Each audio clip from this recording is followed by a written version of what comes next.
voulais vraiment vous accueillir parce que c'est un point important pour la ville de Saint-Maur et puis dans l'engagement municipal des uns et des autres et puis de l'équipe municipale que le handicap d'une façon générale, alors on met le focus parfois sur tel ou tel aspect, mais le handicap fait partie dans la politique publique municipale d'un enjeu important.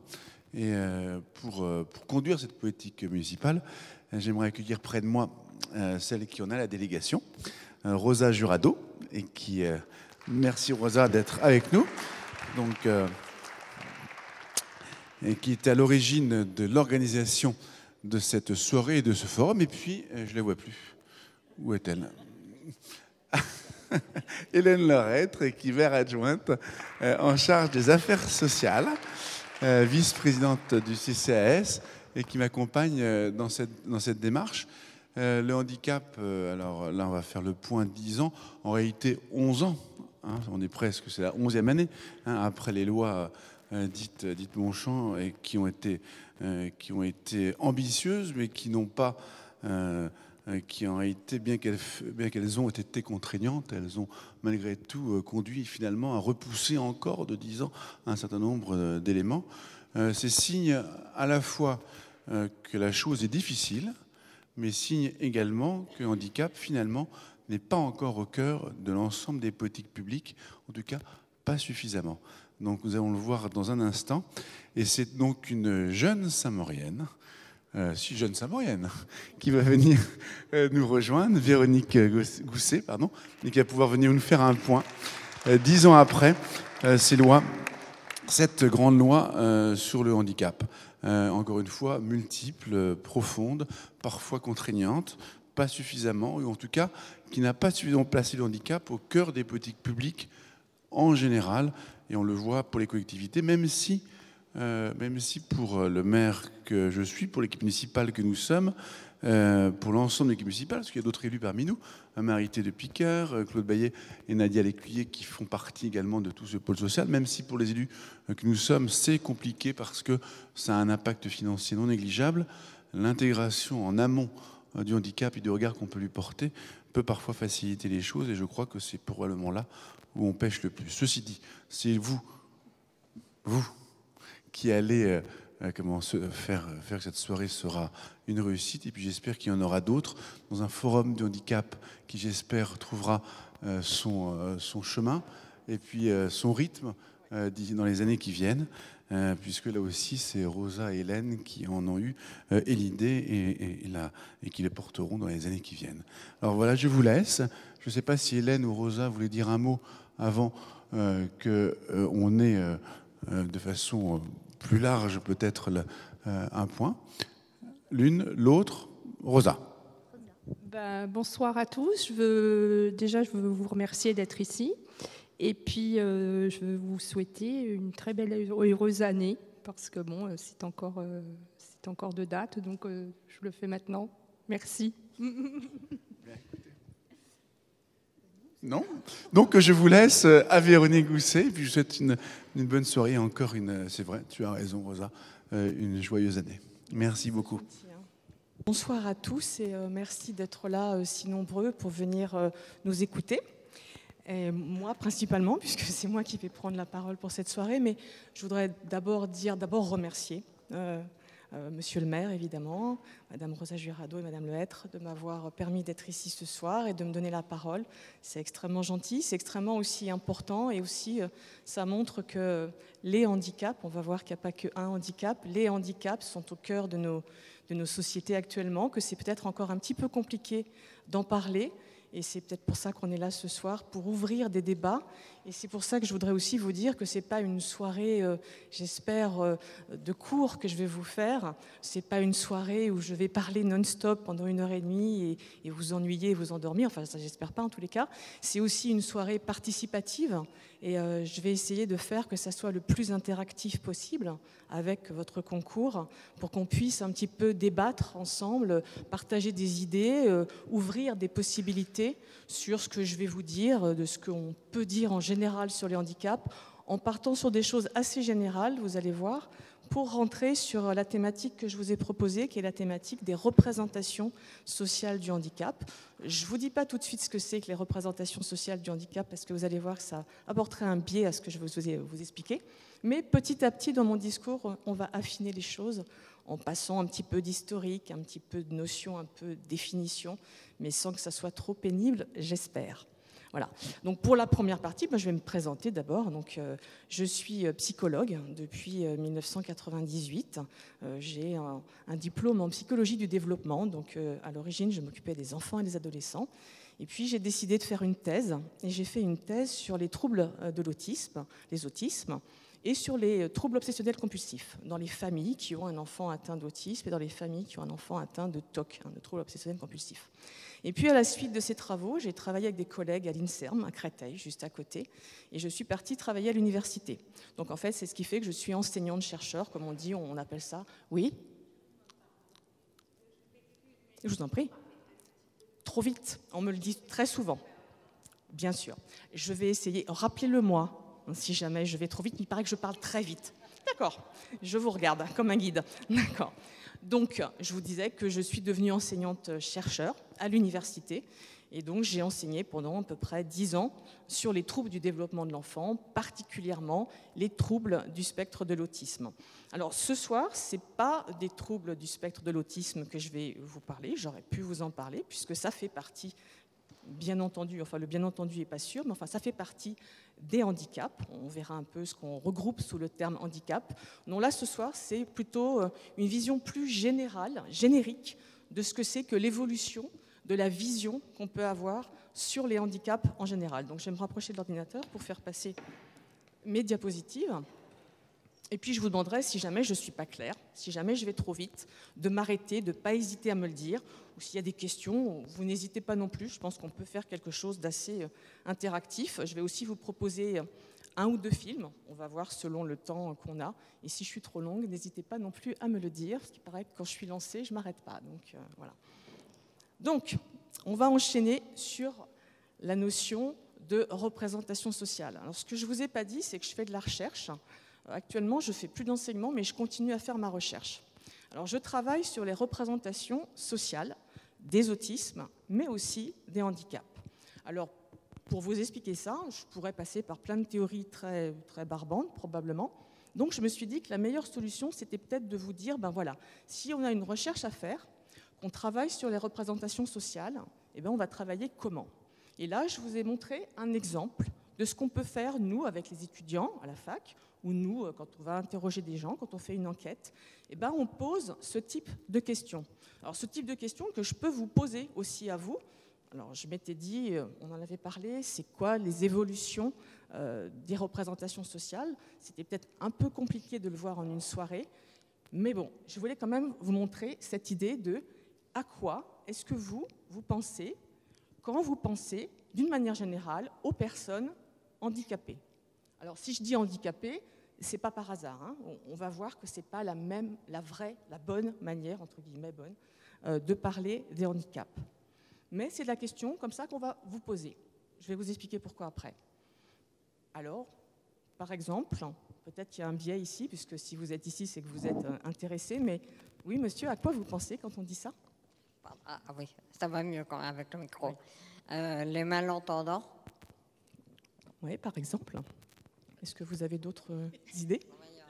Ah, oui. Qui m'est venu, et je l'avais auparavant un peu, oui. Mais je pense à cette idée. Si, par exemple, un malentendant est très bien appareillé, peut-on parler d'un handicapé ? C'est une excellente question. C'est une très très bonne question. Oui. C'est pas une question simple à laquelle on peut répondre, mais je suis tout à fait d'accord pour poser cette question. Il faudrait y répondre au cours du débat, oui. C'est une excellente question. Ça résume beaucoup de choses. Est-ce qu'il y a d'autres gens qui veulent me dire à quoi ils pensent ? Vous parlez contre le micro. D'accord.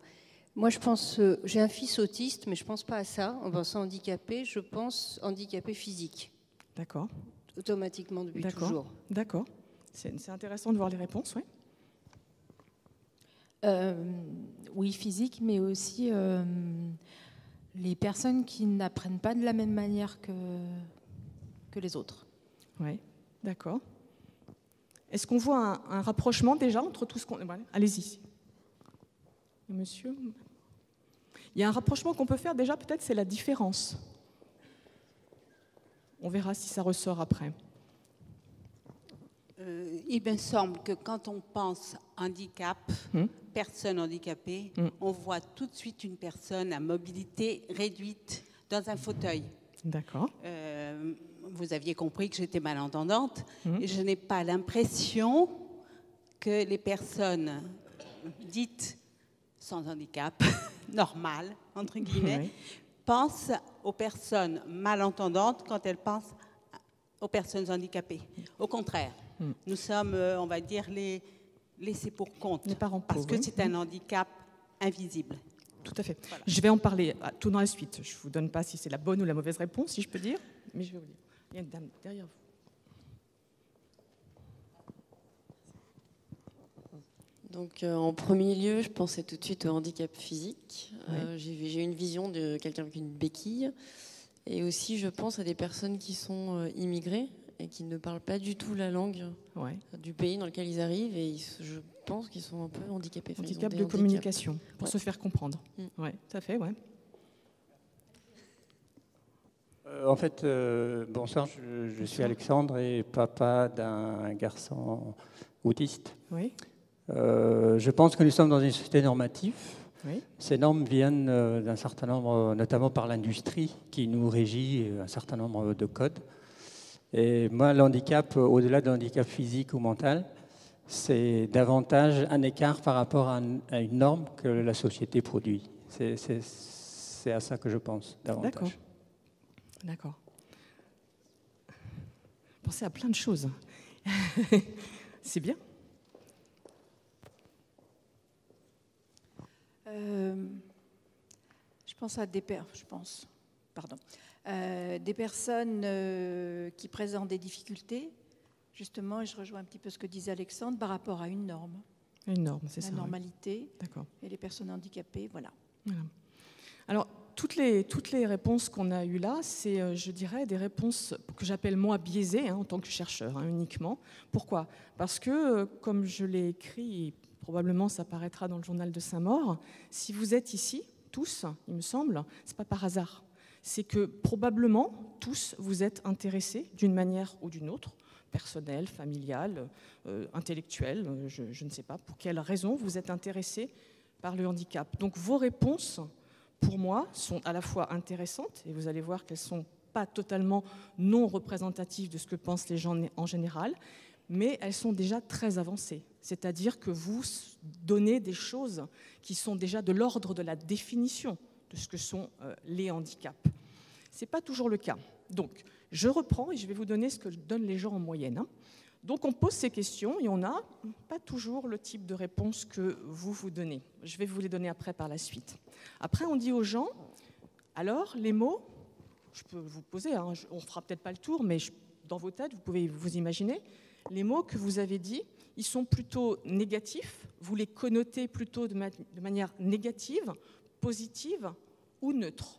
Donc on demande aux gens, on leur dit, reprenez les mots que vous venez de me dire et dites-moi, c'est positif, c'est négatif, c'est neutre. Parce que ce n'est pas forcément positif, ce que vous avez dit, ce n'est pas forcément négatif. Neutre est plus dur à côté.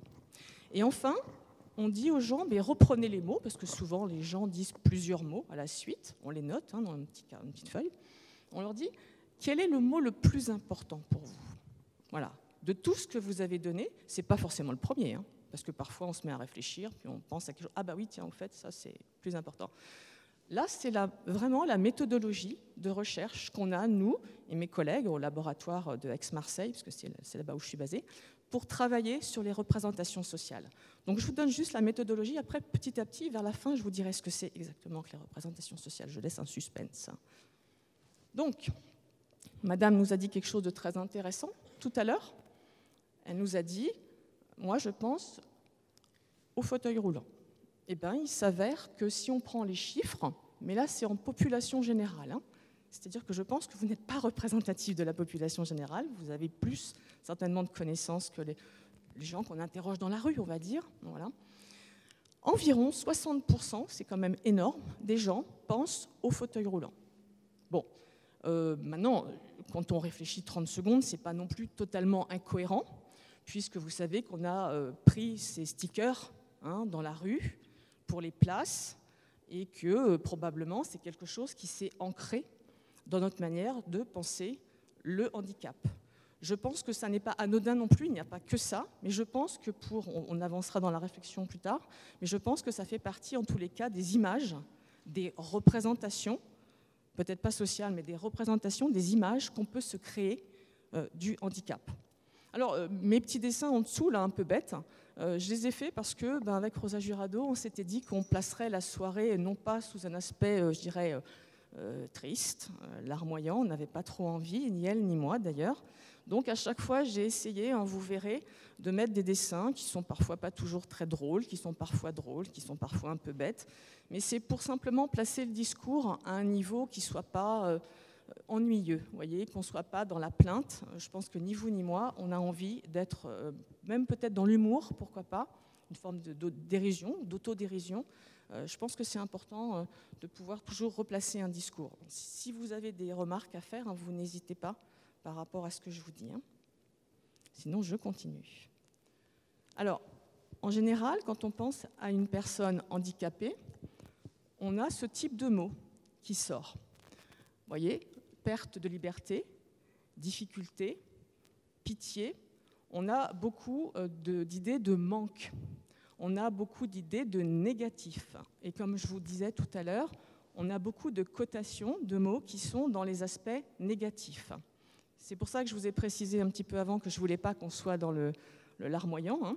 Mais c'est vrai qu'en même temps, quand on interroge des gens, on a beaucoup d'idées, c'est un petit peu trop vite, beaucoup d'idées qui reviennent, qui sont liées à la difficulté. Attendez, j'essaie de vous le remettre. Voilà. Donc ce qui était marqué, c'est en fait, comme disait Monsieur le maire tout à l'heure, il y a des progrès absolument indéniables qui ont été faits. Je n'ai pas le temps de parler de tout ce soir, mais j'ai juste voulu vous lancer cette petite idée. C'est que, bon, même si on apprécie ou on n'apprécie pas le film, peu importe, et on n'est pas là pour juger, il y a quand même, au plan médiatique, des choses qui bougent. On essaye de parler de choses, on essaye de faire des films. Il y a beaucoup de choses à redire, mais on n'est pas là pour ça non plus. Et cependant, on va voir, malgré ces avancées, il y a tout de même cette persistance d'idées quand même assez négatives, d'une espèce de pitié qu'on doit avoir sur toutes les sortes de handicaps. Pourquoi ? On va essayer de comprendre pourquoi. Alors, je vais vous donner un petit peu de chiffres. Et en fait, je ne vais pas vous en donner beaucoup. Parce que si on regarde bien, si vous allez sur Internet, et probablement peut-être tous ici, vous y êtes déjà allés, en fait, il y a très peu de chiffres sur le handicap, sur les handicaps. Pourquoi ? Parce qu'on va voir tout au long de cette présentation qu'en fait, le handicap, ça n'existe pas. Le handicap pur, ça ne veut rien dire. Il y a plusieurs sortes de handicaps qu'on va pouvoir voir par la suite. Et qu'en effet, le recensement, c'est-à-dire le dénombrement de l'ensemble des personnes qui présentent ou qui sont en situation de handicap, est très compliqué à faire. Je vais vous donner des chiffres quand même après, pour ne pas vous frustrer trop. Mais en fait, il y a beaucoup de recensements qui sont faits, d'enquêtes. Et si vous vous penchez sur ce qui est publié sur Internet ou sur des rapports, on voit que les chiffres ne sont pas les mêmes. Et c'est assez étonnant de voir l'écart qu'on peut avoir parfois. Mais en fait, c'est parce qu'on ne parle pas de la même chose. Vous allez voir que là, je vais vous donner des chiffres qui sont quand même assez surprenants. Mais là encore, il va falloir qu'on tombe d'accord sur la définition de ce que c'est que les handicaps. Alors, si on essaye de préciser un petit peu, et encore, j'ai la source et le CNCA, on voit qu'en France, à l'heure actuelle, un recensement montre environ plus ou moins 12 millions de personnes en situation de handicap en France. Alors, je ne sais pas si ça vous surprend, mais moi, je trouve que c'est un chiffre qui m'a surpris quand je l'ai vu. Peut-être vous avez une idée de pourquoi il y a ce chiffre, c'est qu'en fait, ces 10-12 millions de personnes en France regroupent énormément de catégories de personnes touchées. Alors, je vous ai mis des petites catégories en dessous, en vous précisant aussi que, comme on en a parlé tout à l'heure aussi, la très large majorité de ces handicaps ou de ces situations handicapantes ne se voit pas. On le verra tout à l'heure dans un petit film aussi. Ça n'est pas marqué sur la figure de quelqu'un, forcément. et ça fait aussi partie des handicaps. Donc c'est assez surprenant parce que vous avez vu au départ, on a cette idée d'un fauteuil roulant pour les personnes qui sont en situation de handicap. Eh bien non, c'est pas du tout ça en fait. Donc ça peut, en effet, on ne parle pas de la même chose, on ne sait pas de quoi on parle. Donc je vous ai marqué des chiffres que vous pouvez regarder. En fait, il y a principalement des déficiences motrices. Alors je vous le passe, on reviendra sur l'autre diapo. J'ai fait la liste qui est un peu rébarbative, mais c'est juste pour vous donner l'idée. Les déficiences motrices comprennent énormément de catégories. Donc vous voyez là le fait d'être tétraplégique, le fait d'avoir un traumatisme crânien, le fait d'avoir une maladie neuromusculaire font partie ou sont la cause de déficiences motrices. Donc en fait ça englobe énormément de choses et on n'y pense pas forcément quand on parle de déficience motrice. Et vous voyez qu'à l'intérieur des déficiences motrices, il n'y a que, entre guillemets le que, excusez-moi, 2-3% de personnes qui utilisent un fauteuil roulant. Donc je pense qu'on a des idées peut-être un petit peu toutes faites sur les handicaps et que les chiffres n'arrivent pas à nous convaincre que c'est tout à fait la vérité. Donc quand on parle de handicap, il faut préciser de quoi on parle. Et j'ai voulu quand même aussi parler des personnes qui ont un handicap aussi non visible, qui sont les personnes qui ont un handicap psychique, à type de dépression, de maladie bipolaire, de schizophrénie, et qui sont très importantes en France, en tous les cas. Oui.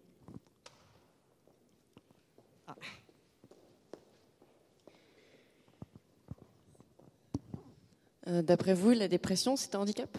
Oui, c'est considéré dans les handicaps psychiques. D'accord. Tout à fait, oui. Ça vous pose ça vous choque? Ah oui? D'accord. Oui, c'est considéré dans les handicaps psychiques et c'est une cause très importante d'arrêt de travail dans le milieu professionnel. Oui, c'est considéré. Toutes les maladies psychiatriques sont considérées comme des handicaps psychiques. Oui. Ah ben oui, ça c'est clair. Oui, une catégorie très touchée par la dépression.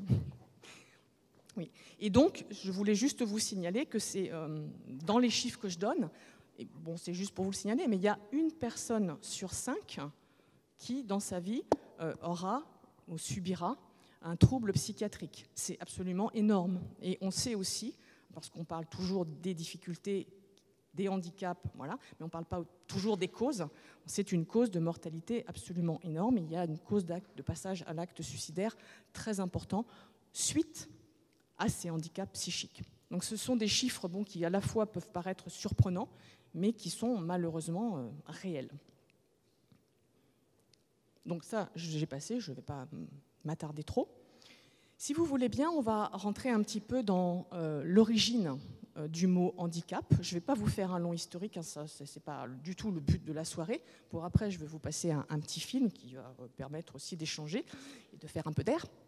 Alors, mais peut-être tout le monde sait ce que c'est que l'origine du mot handicap. Ça, je crois que c'est assez connu. C'est le hand in cap, c'est la fameuse main dans le chapeau, qui date à peu près du XVIe siècle. Alors, par contre, les gens ne sont pas... vous connaissez? Non? Ça vous parle? Non?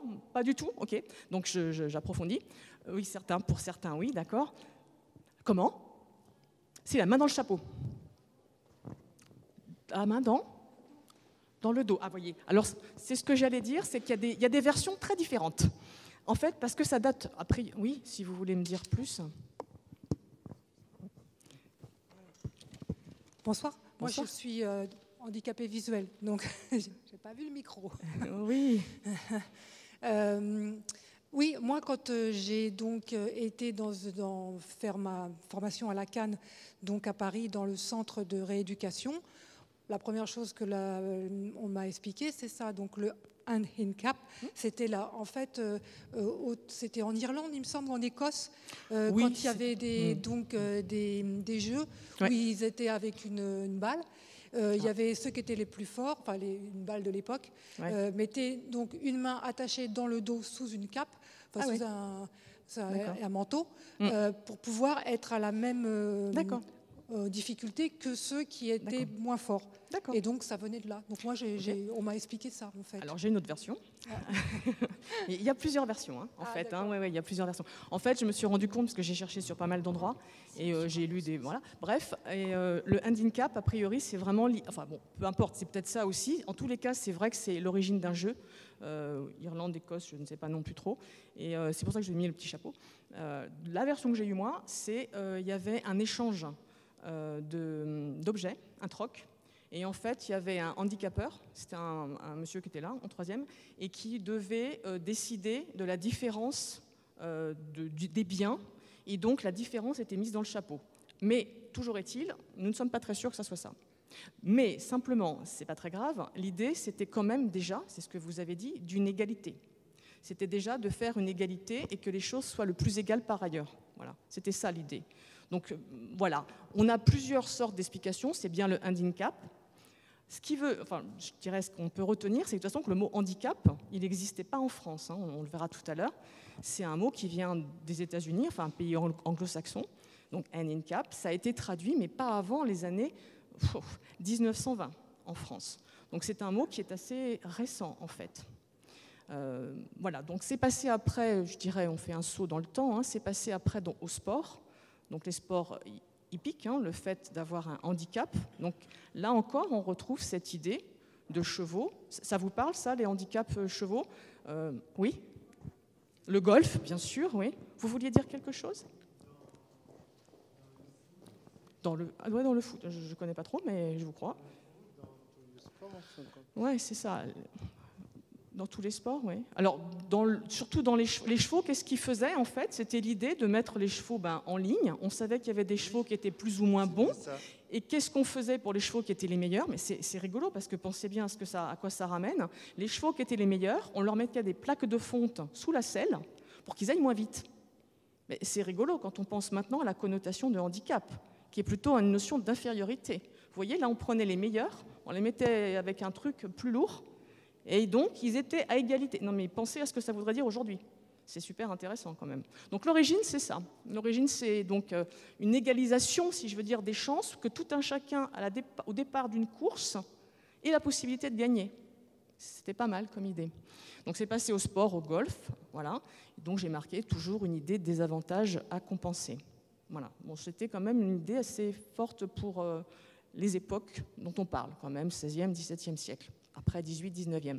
Alors, je fais pareil des sauts dans le temps, pour pas que ça soit trop lourd, et je passe directement à deux idées. La première, c'est vraiment le terme handicapé qui n'était pas utilisé, je vous dis, avant 1920 à peu près en France, c'est l'idée d'infirmité.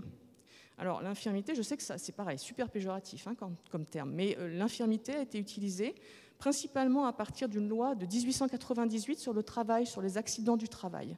En fait, une loi qui a été votée en France et qui disait, qui a stipulé en tous les cas que les gens qui travaillaient sur des chantiers, enfin, pas mal sur des chantiers à l'extérieur, et qui allaient avoir des accidents, qui allaient se faire du mal, voilà, qui allaient perdre peut-être un doigt, qui allaient se casser quelque chose, allaient devoir être indemnisés. Et c'est les premières lois qui ont parlé des risques qu'on pouvait avoir sur un milieu de travail, qui allaient comporter des difficultés, donc ce qu'ils appelaient des infirmités, et qui devaient aller être compensées par la société. Voilà. Donc après, je vous ai mis, c'est juste pour vous donner des noms des fédérations qui se sont succédées dans les années, mais simplement pour vous dire que cette idée de devoir compenser des accidents du travail, elle date principalement, ça avait commencé un peu avant aussi pour être très juste, mais principalement de cette loi de 1898. Voilà. Alors ça, c'est un premier jalon très important. Et le deuxième jalon, et après j'en aurai pratiquement fini sur l'historique, c'est quand même la guerre de 14-18, avec toujours cette idée, là encore, à nouveau, de compenser. En fait, vous savez très bien qu'il y a eu des milliers de blessés de guerre, des gueules cassées, qui sont revenus. On avait ça déjà avant, sous l'époque de Napoléon. C'est pour ça qu'on a construit les Invalides, pour ces invalides de guerre qui revenaient et qu'on devait, la patrie, le peuple leur devait quelque chose. Là, c'était pareil. C'est l'idée, qu'est-ce qu'on va faire de ces gens qui sont revenus et qui vont probablement plus pouvoir travailler, aussi cette notion de travail, dans la société. Donc là, il y a à nouveau cette notion de réadaptation Enfin, à nouveau, peut-être pas. Il y a cette notion de réadaptation qui est venue se mettre dans les mentalités, c'est-à-dire on va compenser des difficultés que la guerre, que l'État a créées et qu'on va, disons, dédommager. Voilà, c'est une notion qui nous fait passer, en fait, j'ai marqué de la bienfaisance, parce que je ne vous fais pas tout un historique sur Foucault et tout ça, l'histoire de la folie et de l'infirmité, mais où, en effet, c'était plutôt la religion. Il y avait cette notion de pitié qui était là. Il faut faire un don, ces pauvres, ils sont là, il faut les aider, ils sont dans la mendicité. Là, on passe plutôt à une notion de solidarité. Qu'est-ce que la société peut faire pour aider et prendre ses responsabilités par rapport à des gens qui ont soit eu un accident du travail, soit sont allés se battre pour notre pays. Voilà, donc c'est assez important cette période de 14-18 parce qu'on passe de la notion d'infirmité à la notion plutôt vraiment sociale de compensation de gens qui ont pris soit des risques, soit qui malheureusement ont subi quelque chose sur leur corps et ont perdu une partie de leur corps. Si vous n'avez pas de remarques, je continue. Ça va ? Bon, ça va. Alors, on va passer maintenant à la définition de qu'est-ce que c'est que les handicaps. Alors, je vous ai dit, pour qu'on se comprenne à peu près, il faut qu'on sache qu'il y a plusieurs sortes de handicaps. Je pense que tout le monde ici le sait. Il y a peut-être d'autres gens qui ne le sauraient pas. Il y a les handicaps visuels, bien entendu, le handicap mental, le handicap psychique, qui n'est même pas marqué là, parce que parfois il est compris dans le handicap mental, alors que ça n'est pas la même chose. C'est des déficits intellectuels, la déficience, par exemple. La trisomie fait partie du handicap mental. Le handicap psychique, on a vu que c'était par exemple les troubles psychiatriques. Handicap auditif et puis handicap moteur qui sont multiples, on l'a vu tout à l'heure. Il y a aussi toutes les personnes qui deviennent âgées et qui ont du mal à se déplacer, simplement. Alors, sans rentrer trop non plus dans les grandes définitions, j'ai voulu quand même vous replacer la définition, disons, relativement récente qui date des années 1980 et qui a été revue actuellement, parce qu'elle fait partie d'un modèle des handicaps qui est important, qui est le modèle médical. Et ce monsieur Wood, il n'est pas tout seul à avoir fait ça, mais il a quand même créé des choses aux États-Unis. Il a créé un modèle qui est toujours d'actualité, qui était beaucoup discuté, à l'heure actuelle toujours, mais qui fait quand même date dans l'histoire du handicap. Alors il a fait une espèce de chaîne causale. Il a dit, les handicaps, c'est quoi ? C'est une déficience.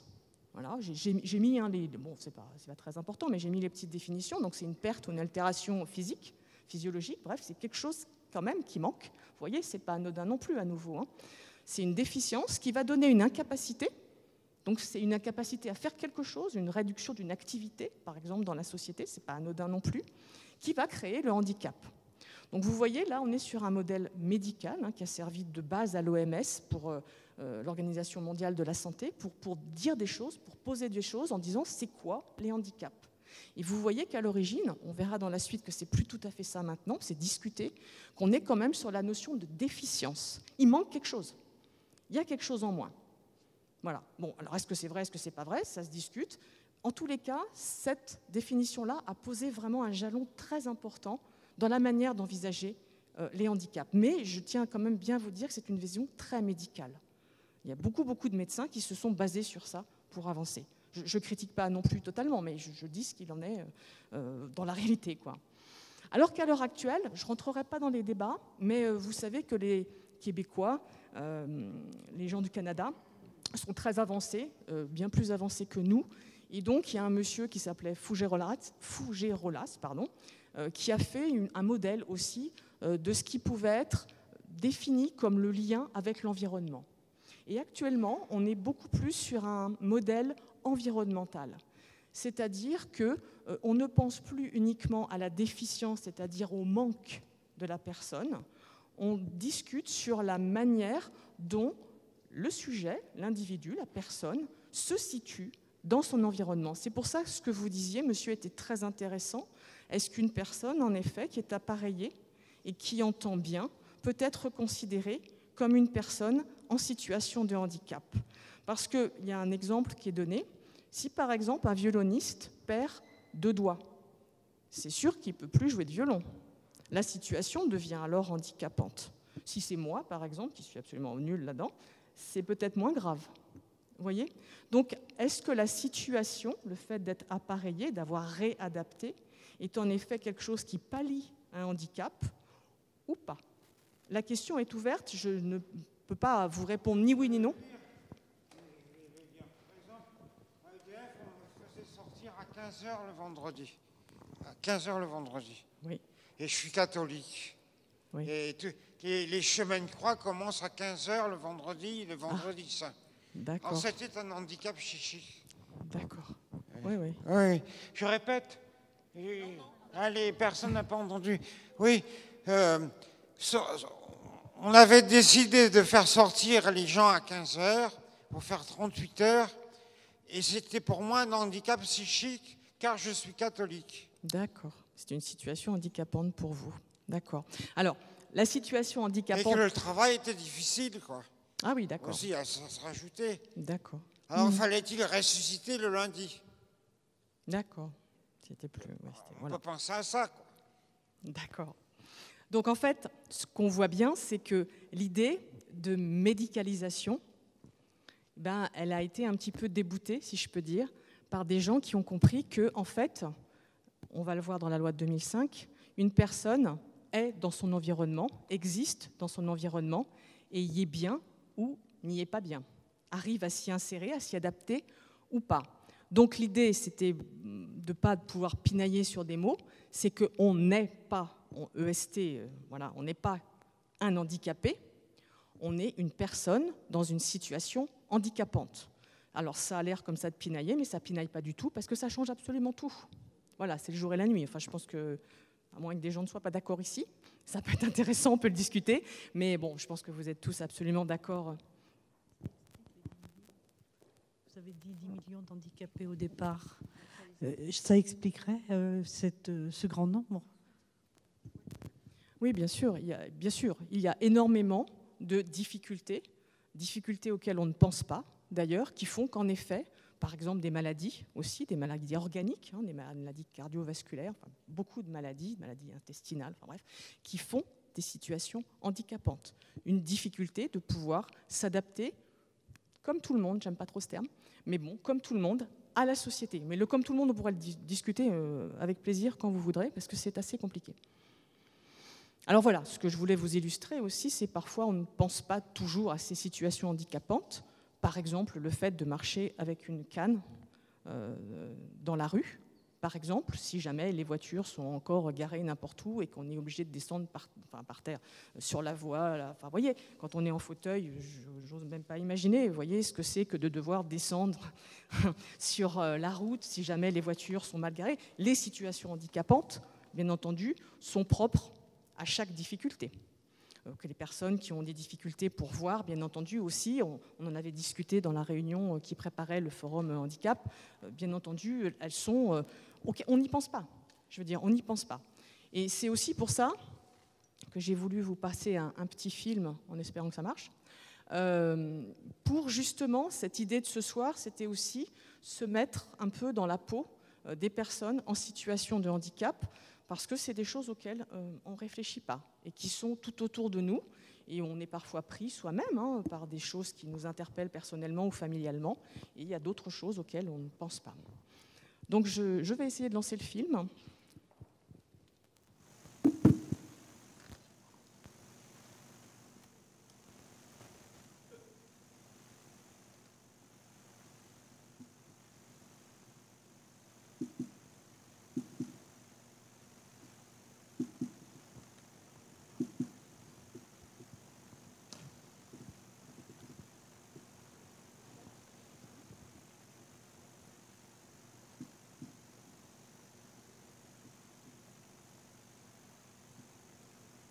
Nathalie, bonjour. Vous allez bien? Oui, ça va, merci et vous.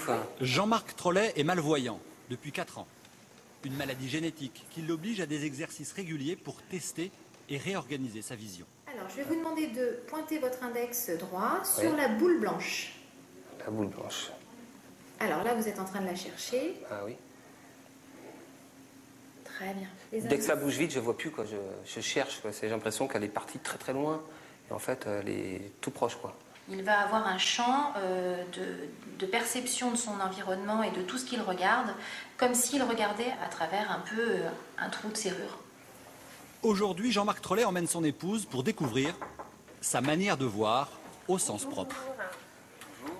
Bonjour Madame Trollet, bienvenue à l'Institut Déoté-Beauzière, dans l'espace immersif. Après 6 ans de recherche, l'Institut propose de se glisser dans la peau et surtout le regard d'un malvoyant.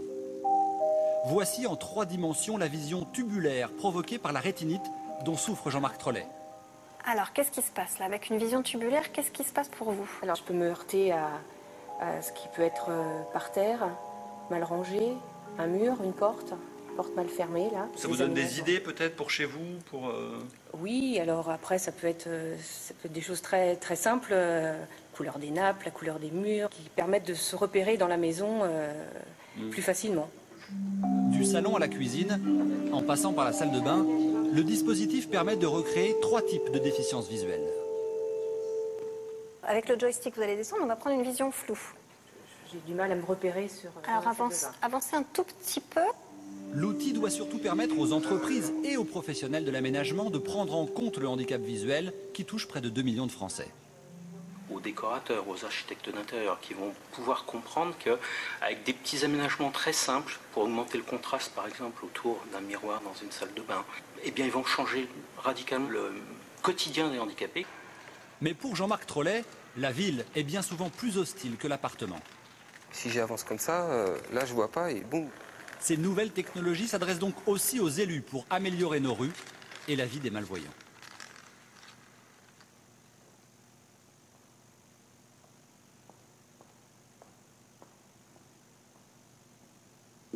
Je ne sais pas si vous avez des réactions par rapport à ce petit film. Les films que je vais vous montrer ce soir, c'est des tout petits extraits. Là, j'ai trouvé sur YouTube. En fait, c'est une société qui, vous avez vu de toute façon, qui fait en fait une simulation virtuelle, justement pour que les gens, les aidants, comme on dit, la famille, des personnes qui ont une déficience visuelle se rendent compte. Vous avez vu comme moi. J'ai trouvé que c'était assez intéressant. Cette société, enfin voilà, elle a un site et c'est sur ce site que j'ai trouvé cette espèce de pub en fait que je peux dire pour leur société. Mais enfin, je trouve que c'était assez intéressant. Et je vous passerai un autre petit film tout à l'heure que j'ai trouvé sur YouTube. Je ne peux pas vous passer tout du prochain et je vous donnerai les adresses si jamais ça vous intéresse. Mais il y a des choses qui sont bien sur YouTube aussi. Il y a des choses qui ne sont pas terribles. Enfin là, voilà, c'est ce que je voulais vous montrer. Est-ce que vous, je sais pas, est-ce que ça vous avez des questions? Oui, bah oui. Oui. Merci. Donc moi, je suis atteinte de cette maladie qui est la rétinite pigmentaire. Donc la rétinite pigmentaire, c'est une dégénérescence de la rétine. Et bon, moi, j'ai exactement cette pathologie parce que dans la rétinite, il y a beaucoup de pathologies. J'ai de la vision tubulaire. Donc en fait, on voit, je pense que c'est ce que vous avez vu parce que moi, je vois pas bien. Oui, je sais, j'ai pensé à ça en le mettant. Oui, parce que là, c'est pas très pratique pour moi, mais bon, je comprends, mais je suis intéressée parce que j'avais jamais entendu parler de cette société. De ces simulations ? Non. Alors, nous, par exemple, à l'école des chiens guides, parce que moi j'ai un chien guide aussi, donc il y a des ateliers, il y a une journée porte ouverte tous les années, depuis quelques années déjà, où il y a des ateliers pour les personnes non handicapées visuelles qui vous mettent en situation de handicap, complet ou non complet, avec des lunettes de différentes manières. Et puis donc avec la reconnaissance d'objets dans une cuisine, quand il n'y a pas de lumière du tout. Je suis étonnée là parce qu'effectivement, le problème des contrastes. Parce que dans la ville actuelle, que ce soit la lumière ou que ce soit les contrastes dans la société en général, ça n'est pas du tout, adapté. Du tout. Et là, c'est la première fois que j'entends quelqu'un qui parle de ça. Parce que quand on voit... Enfin, moi, je suis confrontée donc, depuis 7 ans à cette maladie. J'ai donc maintenant un chien guide et une canne blanche. Et quand je n'ai pas mon chien guide, je suis agressée, je dis bien agressée en permanence par des gens qui me rentrent dedans et qui me disent « tu ne peux pas faire attention ». Déjà, ils me tutoient. Et après, ils me disent « espèce de fausse aveugle ». Alors ça, je l'ai régulièrement, fausse aveugle. Vous savez, d'accord. La bêtise est partagée. Oui, non, mais ça, c'est parce que, en fait, vous parliez tout à l'heure, qu'est-ce que le handicap pour la majorité des gens ? Une canne blanche, c'est aveugle.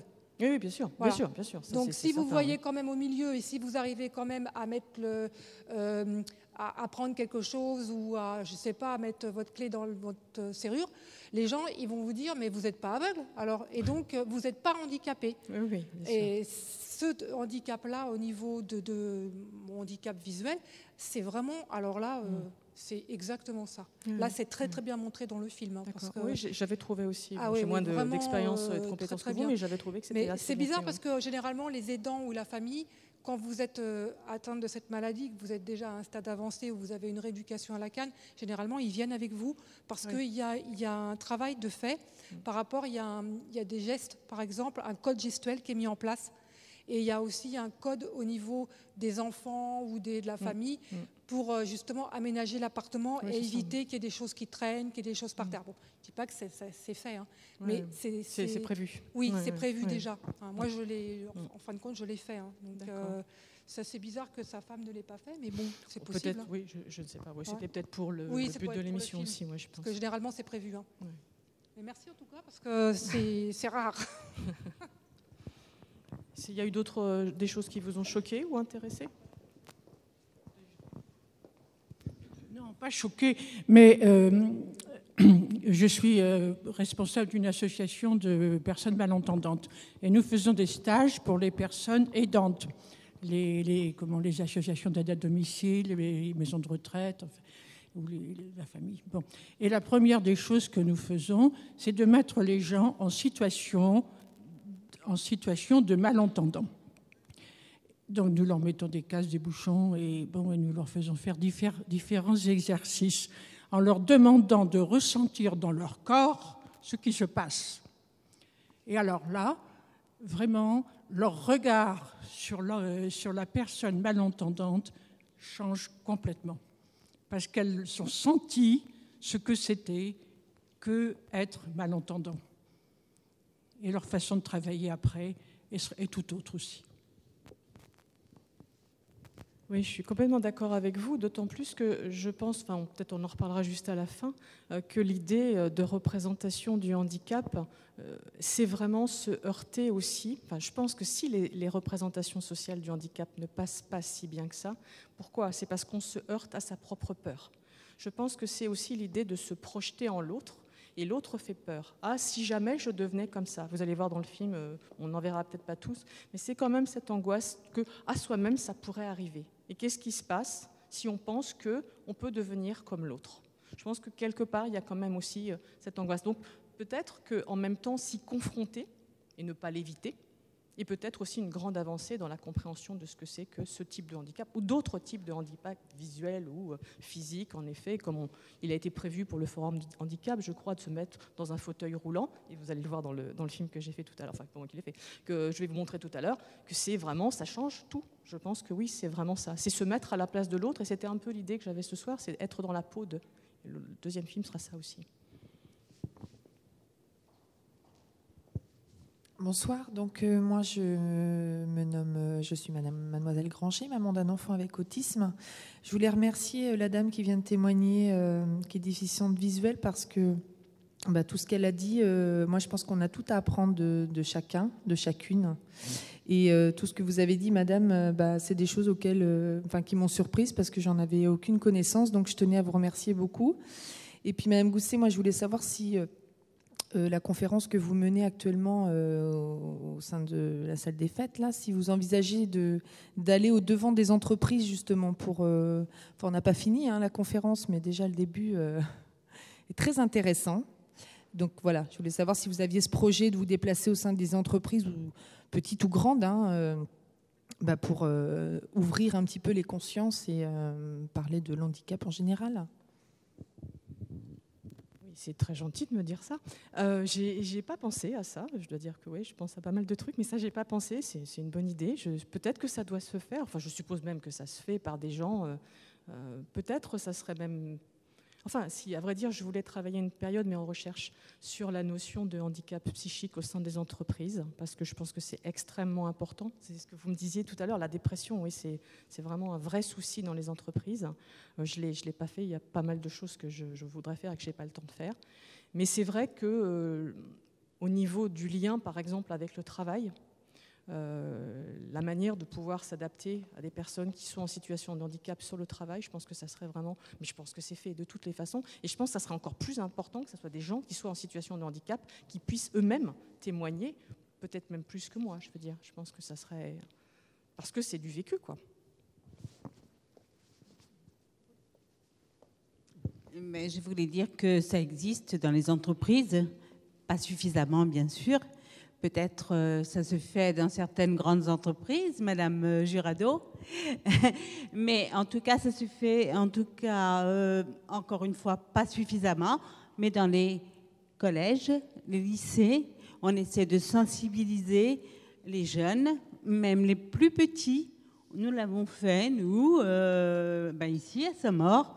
Et je pense qu'effectivement, c'est ça qu'il faut faire. Mais commencer par les enfants.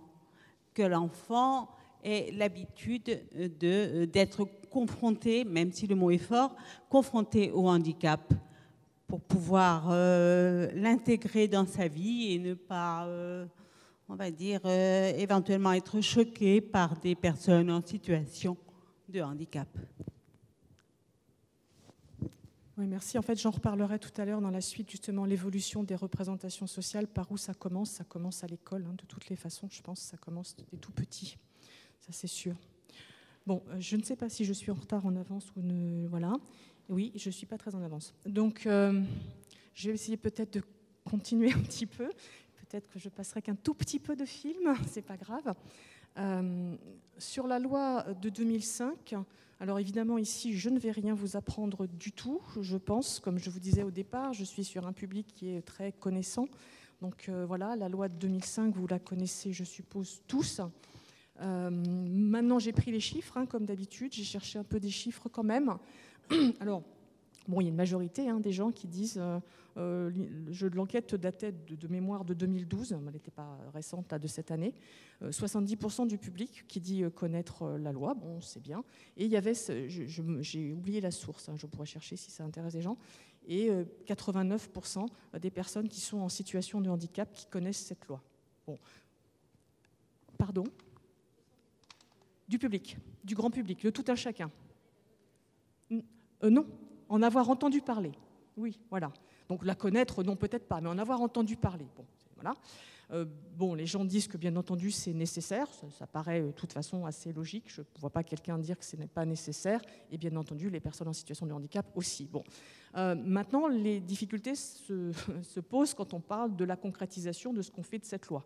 Je pense qu'on pourrait faire une soirée rien que sur ça, donc voilà, on ne va peut-être pas en parler trop, mais je pense qu'en tous les cas, les gens sont assez d'accord. En tous les cas, moi, dans le milieu dans lequel je travaille, dans les autismes, sur par exemple l'inclusion scolaire des enfants, on sait que majoritairement, aussi bien les enseignants que les parents ne sont pas tout à fait sûrs et certains que la loi soit très bien appliquée ou soit même applicable. Donc c'est là, sur les affaires, ce que disait Monsieur le maire tout à l'heure, le fait de pouvoir le passer en pratique. Là, par contre, il semble que les gens ne soient pas tout à fait d'accord sur le fait que ça marche si bien que ça. Donc je vous ai remis rapidement la loi 2005 avec cette notion d'égalité des chances, donc constituer un handicap, toute limitation d'activité, enfin je pense que vous la connaissez à peu près tous, toutes.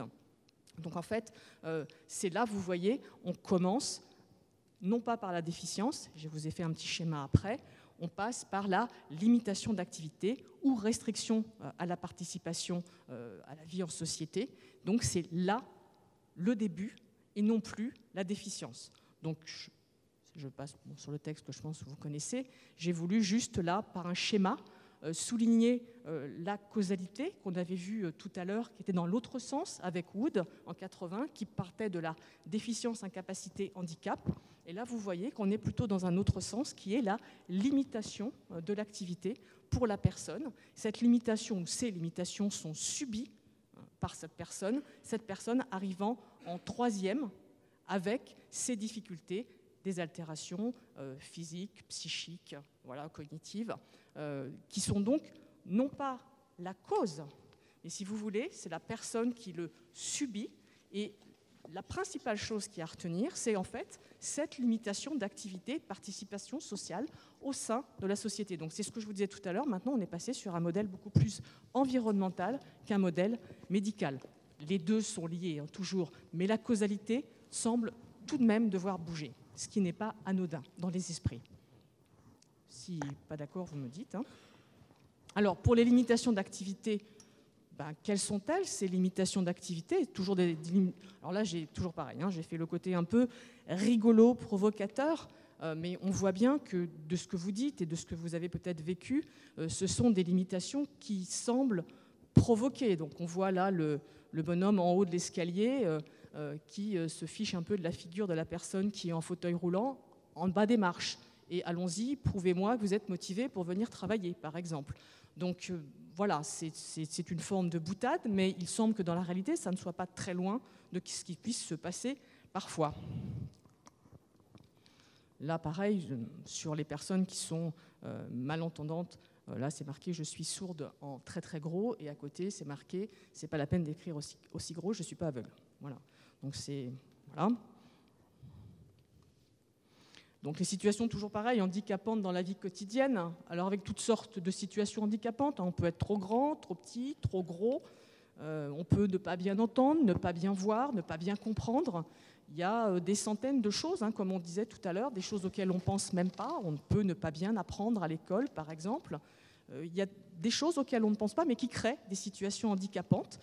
Et savoir si on arrive, disons, à pallier ces difficultés-là dans notre société, ça reste encore un débat qui est ouvert, parce qu'il y a beaucoup de situations handicapantes. On a en effet cette vision de la personne qui ne voit pas et qui est aveugle. Voilà. On a la vision, en effet, de cette personne qui est en fauteuil roulant, donc celle-là, elle est handicapée. C'est un handicap bien visible. Situation au travail. On sait très bien que les situations handicapantes, là, je pense que là, on pourrait avoir beaucoup de débats sur le fait de comment est-ce qu'on peut s'insérer dans le milieu professionnel quand on est en situation de handicap. Je pense que c'est quelque chose qui est au cœur aussi du forum du handicap qui va être débattu. Je crois que c'est vraiment quelque chose qui est compliqué à l'heure actuelle, même si beaucoup de choses sont mises en place pour les entreprises. On sent que ça marche quand même encore pas très très bien.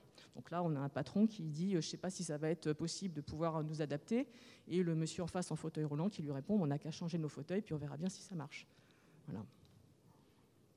Et puis les situations handicapantes qui commencent dès l'école, dès la maternelle, bien entendu après en primaire, au collège, et qui continuent plus tard, mais qui sont, disons, là il y a un jeu de mots sur auxiliaire être, auxiliaire avoir écrit sur un tableau, et la fameuse AVS, auxiliaire de vie, et le prof, j'allais dire le maître dit celle-là elle est très importante, mais on la rencontre que très rarement.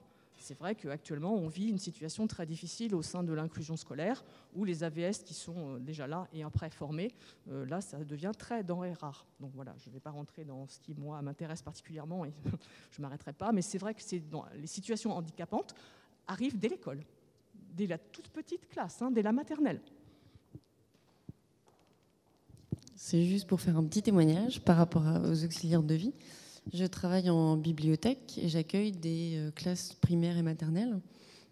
Et donc des fois, on a des enfants qui sont handicapés et on ne nous prévient pas.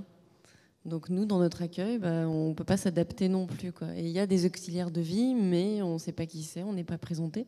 Et ils ne nous présentent pas les enfants, voilà, sans mettre une énorme pancarte autour de l'enfant. Mais voilà, on n'est pas au courant non plus et on ne peut pas non plus s'adapter. Alors sur voilà, ce que je vous disais, il faudrait faire une soirée sur l'handicap à l'école. Voilà, c'est vraiment c'est très compliqué, c'est très très compliqué. La loi de 2005, elle a été donnée, elle a été mise, elle a été promulguée. Maintenant, il faut qu'on puisse arriver à la mettre en place. Et malheureusement, c'est pas quelque chose de simple parce que il y a énormément de choses qui doivent bouger derrière, et notamment peut-être les représentations qu'on peut avoir de ce que c'est qu'une situation handicapante. Et ça paraît comme ça évident, mais ça ne l'est pas du tout. Alors, au sport, hein, bien entendu, on peut aussi avoir des situations handicapantes au sport. Oui ? Tu peux poser une question. Attends, Tiens, mon bonhomme, parle. Qui est un petit peu handicapé. T'as un copain qui est un petit peu handicapé ? Il est dans ta classe ? Ah ouais. Et alors, il a du mal à faire du sport ? Oui. Un peu, ouais. Et tu sais qu'est-ce qu'il a ? Non. Non, tu sais pas. Non. C'est pas grave, en même temps. Mais il peut pas bien faire du sport, alors ? Non. Mon papa, il est handicapé aussi. Ah, d'accord. Donc toi, tu sais bien ce que c'est que le handicap, alors. Ouais, d'accord. Merci d'avoir témoigné, c'est gentil. Donc là, oui, en effet, des situations handicapantes au sport, il y en a. Hein. c'est pas toujours tellement simple d'arriver à se dire même que ah bah oui, il faudrait faire du sport. Ah bon, pourquoi il faudrait faire du sport? Bah oui, ça serait bien aussi de pouvoir faire du sport. Bon, il y a des associations qui sont faites, qui marchent très très bien. Il y a peut-être même des représentants d'associations ici, donc je ne vais pas dire des choses très vilaines. Oui, voilà. Donc oui, il y a des associations qui sont faites pour ça, mais il y a peut-être même des gens qui n'y pensent pas ou qui ne s'autorisent peut-être même pas à se dire que c'est possible qu'ils puissent faire du sport. Ouais. Donc en résumé, voilà, on a vu sur l'arrivée de cette loi 2005, il y en avait d'autres avant, il y avait la loi de 75, enfin vous savez tout ça, voilà, mais qui a quand même porté l'accent sur la limitation des activités en société, donc la participation de la personne en situation de handicap comme tout le monde.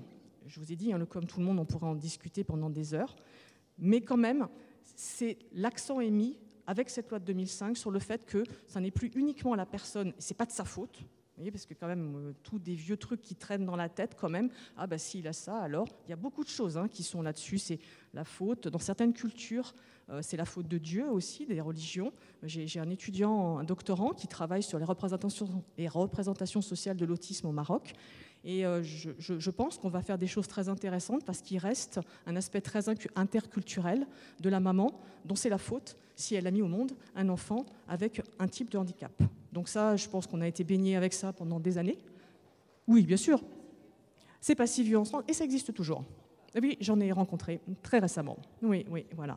Donc oui, mais là-bas, c'est franchement marqué et c'est la faute, la maman qui a fait une chose pas bien pendant la grossesse, avant la grossesse, voilà. Mais donc c'est vraiment, il y a encore des idées qui traînent et qu'ils ne vont pas partir comme ça du jour au lendemain. Donc bon, cette loi, en tous les cas, elle a le mérite d'être là et c'est pas anodin. Alors, je passe très rapidement, je vais pas, voilà, le film, on n'aura peut-être pas le temps, surtout si vous voulez discuter, je pourrais vous en montrer un tout petit peu, sur la notion de représentation sociale. Je vous en avais parlé tout à l'heure, je vous ai montré comment on les étudiait, je vous ai montré les questions, et maintenant je vous en parle un tout petit peu très rapidement sur cette notion de représentation sociale.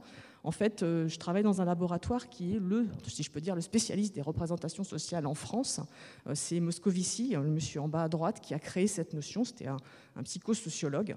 En fait, c'est une notion qui vient de sociologie. Et en fait, c'est quoi les représentations sociales? C'est la manière dont on pense les choses. C'est la manière dont on a un savoir, comme ça, depuis tout petit, sur qu'est-ce que c'est quoi, en fait. C'est les idées, c'est la manière de voir son environnement, c'est les mots qu'on pense, c'est la manière d'être avec ces mots dans notre culture, en fait. Donc, comment est-ce qu'on attrape ça, si je peux dire? Une représentation sociale, en fait, on l'attrape dès tout petit. C'est la manière qu'ont ses parents, ses petits copains à l'école, après c'est la famille en général, c'est les amis plus tard, c'est bien sûr le travail, évidemment, mais c'est aussi les médias. C'est très important et Moscovici a fait un gros travail sur les médias. Il a fait un travail énorme qu'il a fait beaucoup connaître dans les années 60 parce qu'il travaillait sur la psychanalyse, comment les représentations sociales de la psychanalyse. Et il n'était pas du tout pour la psychanalyse, mais justement il voulait savoir comment ça passait. Il s'était rendu compte que ça passait par des idées toutes faites qui étaient Oedipe, sexualité, point terminé. Hop, les gens avaient compris ça, c'était tout ce qu'ils avaient retenu. Bon, c'était un peu court, mais c'était pas mal non plus, mais enfin bon, voilà. Et donc il s'est rendu compte qu'il y avait pas mal de travail par les médias. Et c'est vrai qu'on a des idées qui sont très véhiculées parce qu'on entend à la télévision, parce qu'on lit dans les journaux, mais aussi parce qu'on se raconte tous les uns les autres. Les représentations sociales aussi, je vous parle de Jodelet, pourquoi? Enfin, je ne vous en parle pas parce que je n'ai pas le temps, mais Jodelet, c'est une dame qui a travaillé sur la représentation sociale de la folie. Elle a travaillé dans les années 80 et elle est partie dans un village où il y avait des gens c'était les sorties des asiles. Les gens sortaient, ils n'étaient plus enfermés, on les mettait dans des villages. Et elle a travaillé chez les gens pour voir comment ils pensaient ces autres qui venaient tout d'un coup vivre autour d'eux. Et c'était ce qu'elle a montré, c'était la notion d'altérité. Altérité, c'est la notion de l'autre, l'autre comme il est différent de moi. Et elle montrait vraiment ce que je vous disais tout à l'heure, c'est que quand on est autre, quand on est différent, pas que de le corps, de tout, de la manière de penser, de la manière d'être, on fait peur.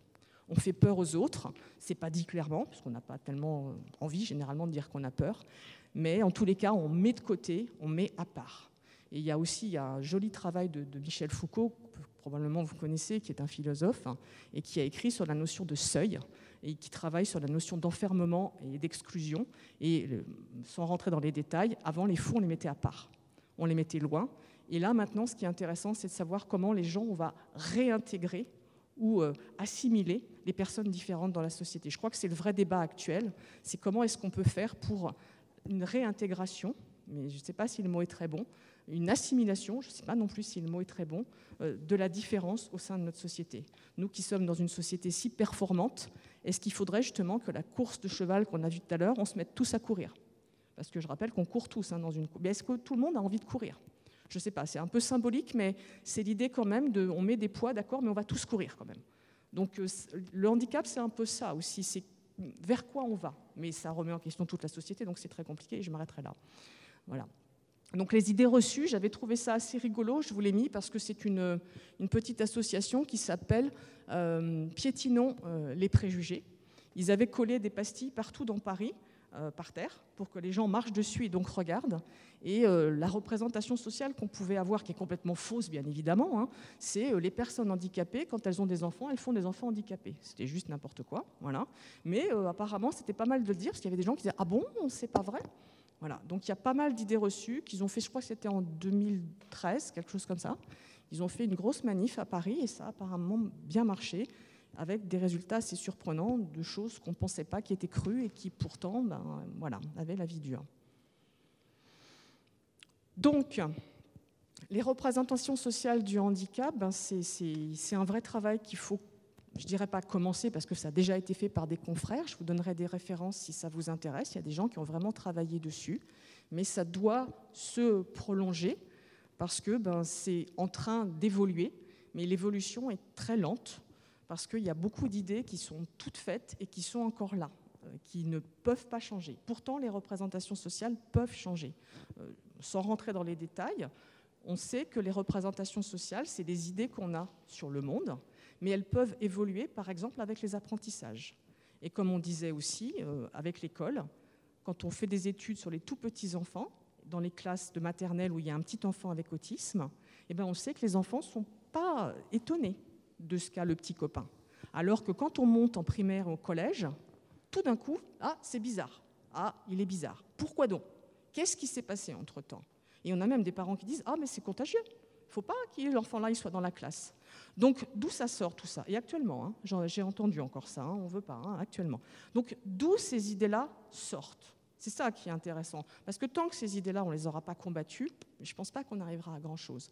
Donc pour moi, de toute façon, ça passe par l'école. De toute façon, c'est obligatoire. Je pense que c'est avec les enfants qu'il faut commencer à travailler sur ces idées d'égalité. Enfin, pour moi, je pense que c'est là que ça va commencer. Parce que dès tout petit, ils n'ont pas ces représentations. Par contre, ils les prennent. Bon, voilà. Donc, qu'est-ce que ça interroge nos représentations? Ça interroge notre manière de voir les autres. Ça, c'est clair, c'est des représentations qui sont individuelles, mais on peut aussi avoir des représentations sociales de la manière dont on inclut les autres dans notre société. Ça peut être une façon de voir la société, la vie en société. Alors, c'est individuel et c'est en social, je pense que c'est forcément un petit peu les deux. Moi, je reste optimiste sur le fait que ça puisse bouger. Je pense que c'est en train de bouger, quoi qu'on en dise, mais ça bouge très, très lentement. On est très pressé, on voudrait que ça aille vite, mais je pense qu'il faut probablement, je suis désolée de dire ça, mais bien 2 générations pour que les choses bougent, à mon avis. Voilà, donc moi je me dis qu'il y a beaucoup de choses à faire encore, qu'il faut rester optimiste, qu'il y a du travail, quoi, mais que ça peut bouger, ça, sinon on ne serait pas là, je pense, à mon avis. Voilà. Vous voulez?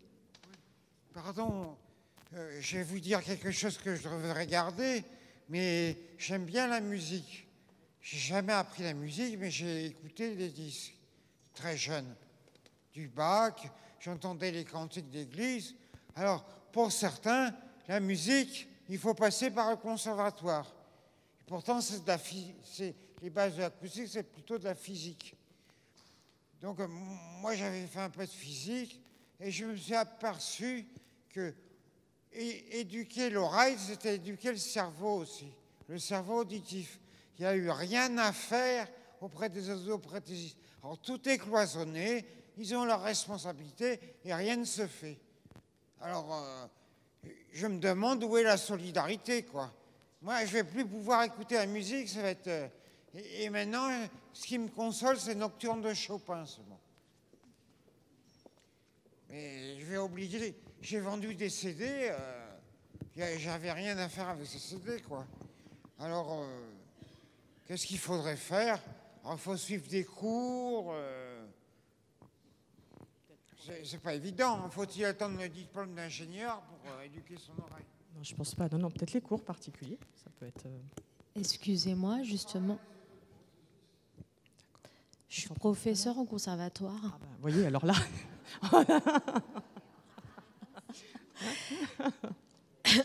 En fait, ma question, c'est est-ce que, en tant qu'enseignant en collège, primaire et tout ça, il y a des formations exprès pour les enfants autistes, dyslexiques et tout ça? Parce qu'au conservatoire, il n'y en a absolument pas. Moi, je me retrouve dans cette situation-là. Et j'ai demandé justement à avoir des formations là-dessus parce que c'est super intéressant. Mais personnellement, je suis un peu, dans les anciennements IUFM, SP maintenant, il y a quelqu'un qui voudra peut-être vous répondre. Dans les anciens IUFM et SP maintenant, il y a des cours qui sont faits sur différents types de handicap. Alors, je dois avouer quand même que les cours sont très, très légers. Très, très, très légers. Voilà. Je ne peux pas vous dire le contraire. Pour moi, ils sont inexistants. Bon, moi, mais pour d'autres même, moi j'ai encore vu un enseignant hier qui avait une petite fille donc atteinte d'autisme dans sa classe. Il ne savait pas que c'était de l'autisme et il m'a dit je ne sais pas quoi faire. Voilà, je ne sais pas quoi faire. Et j'ai beaucoup d'enseignants dans ce cas-là. Voilà, ça c'est un peu le bas qui blesse. On va dire ça comme ça poliment. Voilà. Le truc c'est que ces enfants s'accaparent à nous et du coup, ça ralentit pas mal la classe et j'ai des objectifs. Je ne critique pas les enseignants parce que c'est extrêmement difficile. C'est super dur parce ils ont 27, 28 élèves. Ils apprennent pas c'est pas connecté de la même manière, donc c'est très très intéressant. Voilà. Ça leur fait beaucoup de bien, mais c'est très très difficile. Je pourrais vous donner plein d'infos si ça vous intéresse. Voilà, je peux vous envoyer plein d'infos. Mais j'ai demandé une formation. Mais voilà, c'est ça. Il faut demander. Même pas vous faire payer, il y a une formation par Internet gratuite voilà. Ah oui. En Belgique. Ouais, je vous donnerai l'adresse si vous voulez. Et alors, je ne sais pas si elle est bien, vous avez un retour. Donc, est-ce qu'elle est bien cette formation? Vous ne l'avez pas faite? Ouais. Donc il y a des formations qu'on peut faire sans payer trop cher, parce qu'il y a des formations très très chères. Voilà.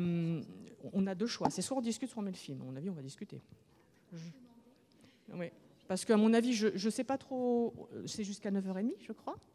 Si je ne me trompe pas. Voilà. Donc, soit vous voulez qu'on engage une discussion et c'est avec grand plaisir, soit vous voulez qu'on regarde un petit peu le film, ou alors je mets 5-10 minutes de film, ça coupe court à tout, mais comme vous le souhaitez. Vraiment, c'est vous qui décidez ce que vous souhaitez.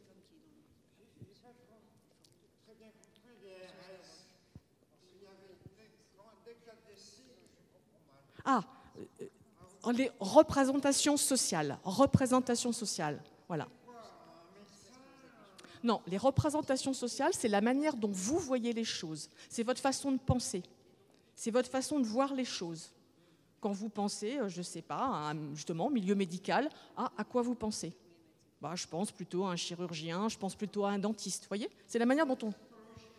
Non, ce n'est pas de la psychologie, c'est la manière d'être avec les autres, en fait. C'est la façon de penser et de mettre des mots sur les choses. Voilà, je vous en prie.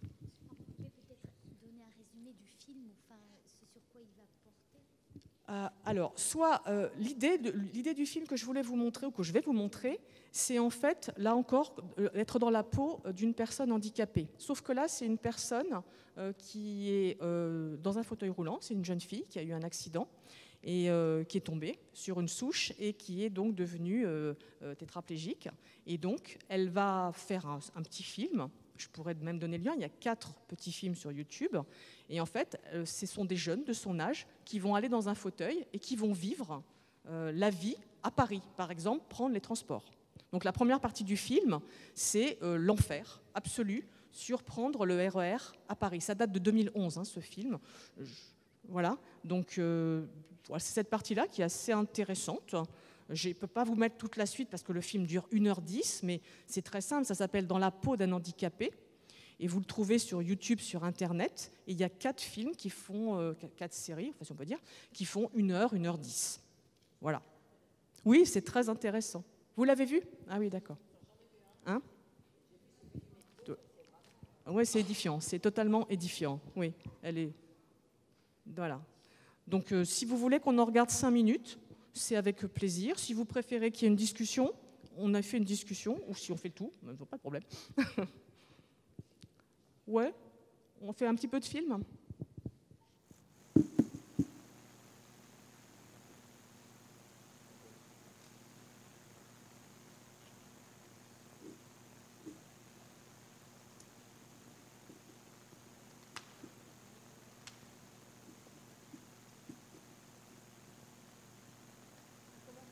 Dans ces conditions, je me suiciderai.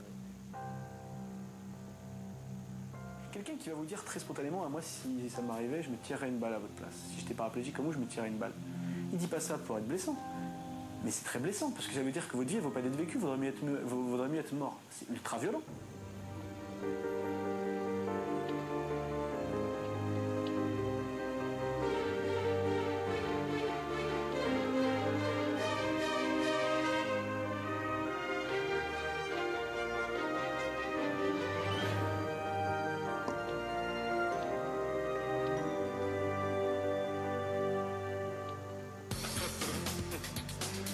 Les personnes handicapées représentent près de 5 millions d'individus en France, dont 2 millions sont à mobilité réduite, les PMR, comme on les appelle. Aujourd'hui, ils en ont marre d'être montrés du doigt, d'être ceux que l'on ne regarde pas en face. Ils veulent vivre une vie comme les autres, travailler, aimer et s'amuser. Comment les comprendre si ce n'est en vivant comme eux? 3 témoins, Ève, Julien et Essam, ont vécu cette expérience. Pendant une semaine, chacun s'est mis dans la peau d'un handicapé. Ils ont évolué dans toutes les situations de la vie courante pour mieux comprendre ce que vivent au quotidien les personnes en fauteuil roulant. Putain, c'est dégueu, il y a de la pisse partout. Mais j'ai pas du tout envie d'être dans un bureau sur une fonction support. Vraiment, j'avais l'impression d'être une merde, d'être une grosse merde en fauteuil. Que ressent-on quand on est l'objet d'une discrimination fondée sur sa différence? Quel regard les autres portent-ils sur vous quand vous êtes en fauteuil? Qu'éprouve-t-on quand la société n'a rien prévu pour vous? Comment un valide peut-il espérer comprendre tous ces problèmes sans devenir lui-même un handicapé? On se sent plus petit et du coup plus vulnérable. C'est ce que vont nous faire partager Ève, Julien et Essam. Car qui ne s'est jamais posé la question, et si un jour j'étais en fauteuil roulant? Je m'imaginais pas que c'était aussi compliqué. Je savais que c'était compliqué, je m'en doutais, mais je m'imaginais pas que c'était à ce point-là. Pour accompagner Ève, Essam et Julien dans cette expérience, une jeune femme de 25 ans, Audrey. Paraplégique depuis 5 ans suite à un accident, c'est elle qui va guider les 3 témoins dans le monde du handicap en leur faisant découvrir un univers qu'ils n'imaginaient pas. J'ai eu mon accident il y a presque 5 ans. Je suis tombée de 2,53 m en essayant d'attraper mon chat, tout bêtement. Et donc je suis montée sur un petit mur et il y a une brique qui a glissé et donc je suis tombée avec et malheureusement il y avait une souche d'arbre en dessous et donc c'est la colonne qui a pris. Donc en gros c'est fracture, luxation de la colonne vertébrale, compression de la moelle épinière. Donc ce qui veut dire que je suis paraplégique, donc j'ai perdu l'usage de mes jambes.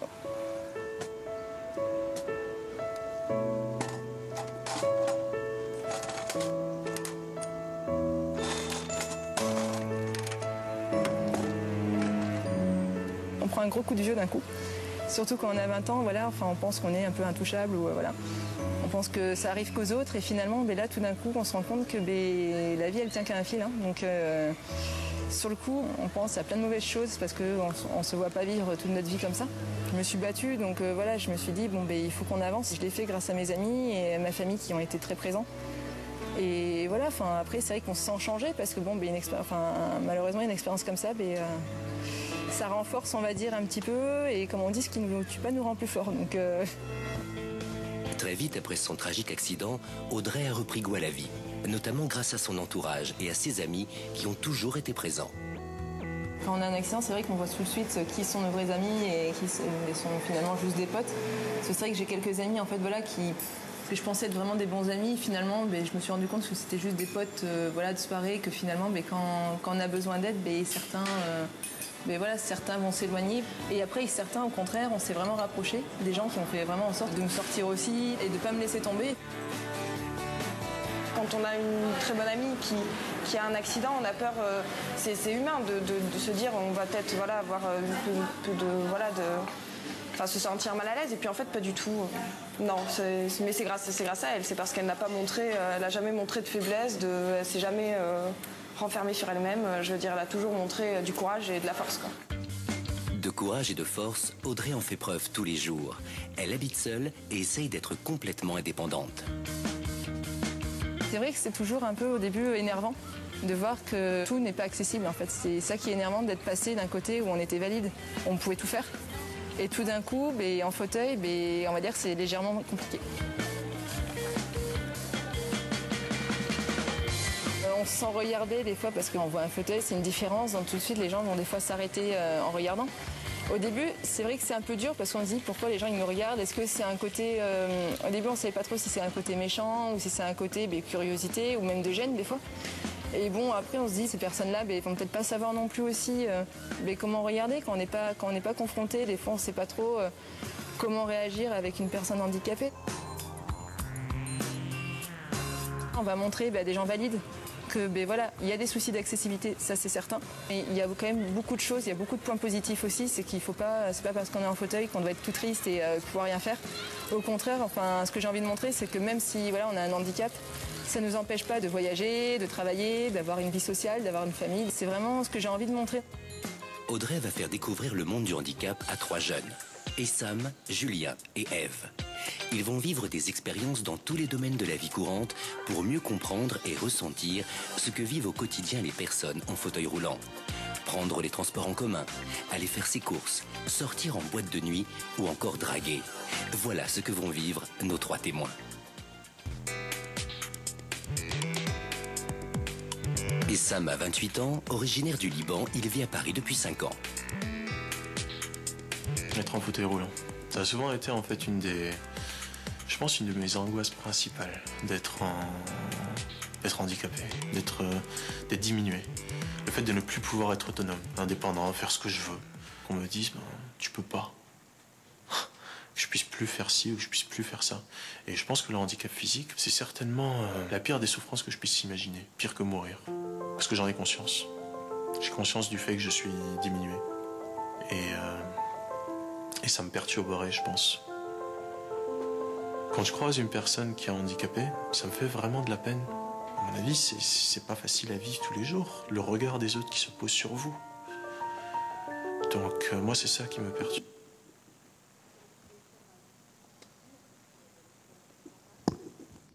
Je vais couper un peu parce que, par contre, je peux vous donner l'adresse, mais c'est super facile de trouver sur YouTube. C'est dans la peau d'un handicapé. Ça date de 2012 ou 2011, je crois.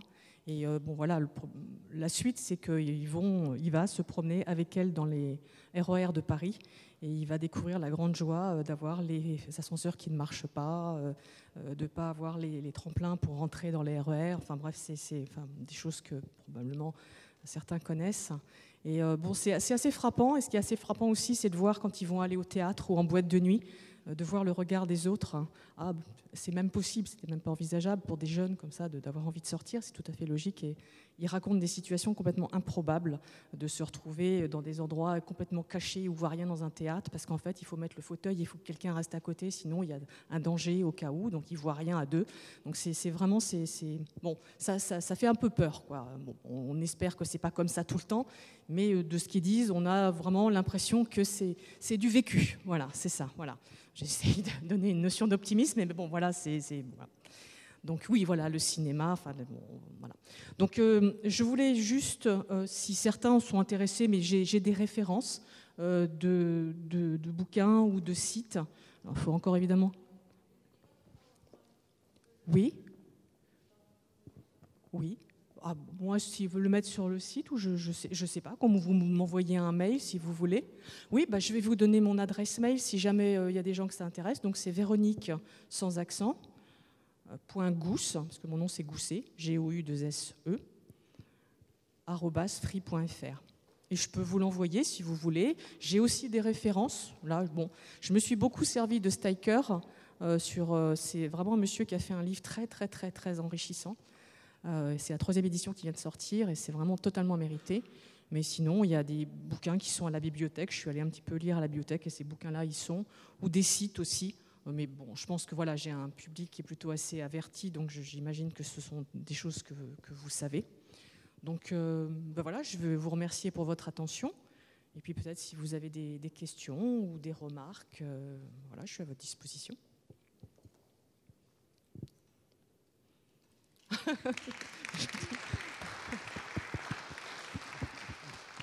Merci Madame Gousset, mais je voulais signaler aussi, depuis quelque temps, la ville est très sensible aux problèmes justement des enfants et de l'accueil des enfants handicapés, tant bon, au niveau de l'école, on ne peut pas, mais au niveau aussi des centres de loisirs. Et je voudrais donner la parole à Agnès Alemani, qui travaille à la mairie et qui travaille là-dessus. Si vous pouvez apporter un témoignage, Agnès, pour montrer que... Oui. Donc Agnès Alemani, effectivement, on travaille depuis quelques années avec les directeurs d'accueil de loisirs, toutes les activités périscolaires et aussi la petite enfance. Et on constate, comme vous le disiez tout à l'heure, qu'au niveau des tout-petits dans les crèches, cette situation handicapante ne pose aucun problème. Les enfants sont intégrés, sont adaptés, jouent ensemble. Et je pense à certains ouvrages, même je pense le petit livre Elmer sur l'éléphant qui note la différence. On peut avoir des jeux, des activités ludiques qui permettent de permettre un autre regard, une autre représentation, comme vous le disiez.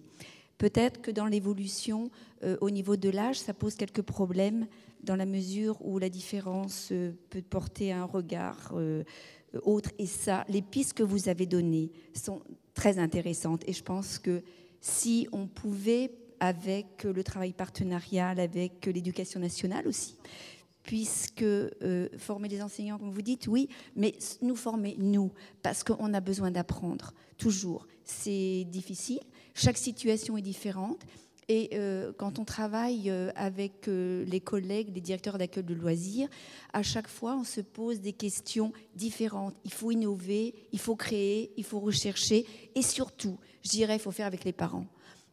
Envers et contre tout. Et je vois, il y a Madame Segura qui est là, avec qui on a travaillé, d'autres familles. Ce sont eux aussi qui nous donnent des indications. Qui nous aident à découvrir leur enfant, le regard que nous n'avons pas. Parce qu'on a tout à prendre avec eux. D'une part, on peut également identifier des situations particulières, parce qu'il peut y avoir des dénis, c'est difficile, un handicap, une situation différente. Donc déjà, il faut passer ce cap de, comment dire, cette acceptation. Et il y a Brigitte Poubeau, là, qui est psychologue sur les crèches, qui fait un travail aussi remarquable avec d'autres professionnels. Et quand on découvre ce tout petit qui, au départ, c'est un bébé, il y a sur le plan psychomoteur, sensoriel, il n'y a pas de différence. Mais quand il a 1 an, la différence, elle est là. Et comment aborder le sujet. Et on ne travaille pas seul, on est en équipe, on est tous ensemble. Je dirais, on est à l'enfant qui est au milieu et nous, on gravite autour. Et s'il pouvait y avoir des ponts de plus en plus, ce serait bien. Et si on pouvait faire ce que vous avez montré là, ce serait chouette. Merci. Merci Agnès. J'aimerais rebondir sur ce témoignage. Est-ce que la ville propose ou envisage de proposer des ressources de vulgarisation, de connaissances ou peut-être de formation, mais par rapport aux citoyens, par rapport aux personnes qui vivent dans la ville et qui ne sont pas des professionnels? Au niveau formation, c'est ça? Alors, on essaie à travers des conférences. Donc, Rosa Jurado, justement, a été à l'initiative de cette conférence, justement, pour cette sensibilisation aux problèmes du handicap. Alors, vous voyez, ça a été une communication qui a été faite tant Madame Françoise Doucet, la directrice générale adjointe, a fait circuler l'information au niveau des écoles, au niveau... Enfin, vous voyez... Et on peut déplorer le manque aussi de participation. Mais voilà, on propose. Ensuite... Est-ce qu'il pourrait y avoir un site internet ou un truc qui recouvre tout ça, quoi? Je voudrais dire que notre directeur des ressources humaines est là. Et Doucet qui est là. Donc, je pense que peut-être qu'il peut y avoir des ponts aussi par rapport aux ressources humaines sur former, informer, sensibiliser au niveau des directeurs d'accueil de loisirs, au niveau des directrices de crèches, des structures. Et des autres qui n'ont pas d'enfants. Voilà, alors c'est vrai que la ville ne peut pas suppléer au problème de l'éducation nationale sur la formation, etc. Mais on essaie de faire des ponts et vous voyez, on met en place à travers les psychologues, etc. Après, Rosa va... Je voulais juste rappeler, en 2015, on a, grâce au service, grâce au DRH, grâce à Françoise Doucet, grâce à Vincent Billard, on a pu accueillir des jeunes stagiaires avec qui on travaille. On a une convention avec la RIRAM. Il y a eu une formation, une initiation faite par l'UNAFAM à plus de 150 agents pour l'accueil de personnes de troubles psychiques. Donc, on essaye, en tout cas, nous essayons de porter et de faire quelque chose avec la ville. Alors, on progresse, tout ne va pas se faire en un jour, mais les projets sont là, en tout cas. L'accessibilité, on a eu l'ADAP, nous avons envoyé l'ADAP au mois de septembre, qui a été approuvée par la préfecture. Donc, c'est tous les sites communaux sur les 9 ans à venir. Et puis, bien sûr, le forum handicap, parce que le forum handicap, ça va être 2 jours. Au départ, on avait tablé sur une journée. On a vu 2 jours parce que ça va être riche. Et je pense qu'on a beaucoup d'idées. Donc, il y a beaucoup de messages à faire passer sur ces 2 jours. Voilà. Donc, le 27 et le 28 mai. Voilà. Et puis, comme vous disiez, on va peut-être mettre sur le site de la ville ce PowerPoint. Et puis, voilà. Mais c'est vrai que... il faut comprendre que la ville est à l'initiative, mais après, c'est mettre en adéquation et faire des ponts avec les associations qui proposent elles-mêmes souvent des formations et relayer l'information de ces associations qui font ces formations. Donc voilà. Moi, je voudrais témoigner quand même de l'ouverture. Je suis saint-maurienne depuis plus de 40, beaucoup d'années. Ma fille autiste a 44 ans et elle a toujours participé, mais c'est aussi aux familles d'aller vers les... Elle a été à la VGA, elle a fait de la musique à l'école, aux ateliers d'art. Et moi, quand je l'inscrivais, je ne disais jamais qu'elle était autiste. Par contre, après, j'allais voir l'enseignant. Et là, j'expliquais, et en disant, s'il y a un problème, si ça ne marche pas, eh ben, on abandonnera. Et je peux dire qu'elle a toujours été intégrée, et depuis plus de 30 ans. Donc ça se fait, mais à petite dose. Et donc, il n'y a pas de raison que maintenant, ça ne se fasse pas dans les écoles. Mais ça demande, c'est vrai que c'est toujours lié à la bonne volonté de l'enseignant ou de l'éducateur, et qu'après, il change, et ben, le suivant n'en veut pas. Mais c'est vrai. Mais nous aussi, on a des choses. En tant que parents, il faut qu'on aide. Il faut que ce soit ensemble. Si c'est jamais l'un contre l'autre, c'est ensemble. Et ma fille, c'est une musicienne. Elle adore ça. Elle a fait du piano et c'est vraiment grâce aux ateliers d'art. Et elle en a fait 12 ans. Et la VGA et beaucoup d'autres clubs, du dessin et plein de choses. Mais c'est à nous aussi, des fois, d'aller un peu forcer la porte. Donc moi, je forçais la porte en ne disant rien au départ. Parce que si j'arrivais en disant, surtout dans les années 70, j'ai une fille autiste, déjà, beaucoup n'auraient pas su ce que c'était, parce que même moi, quand on me l'a annoncé, je ne savais pas. Mais c'est à nous aussi de faire le premier pas, de dire s'il y a un problème, on en parle. Et puis voilà. Alors pour l'école, c'est beaucoup plus compliqué. Et moi, je suis beaucoup plus réticente.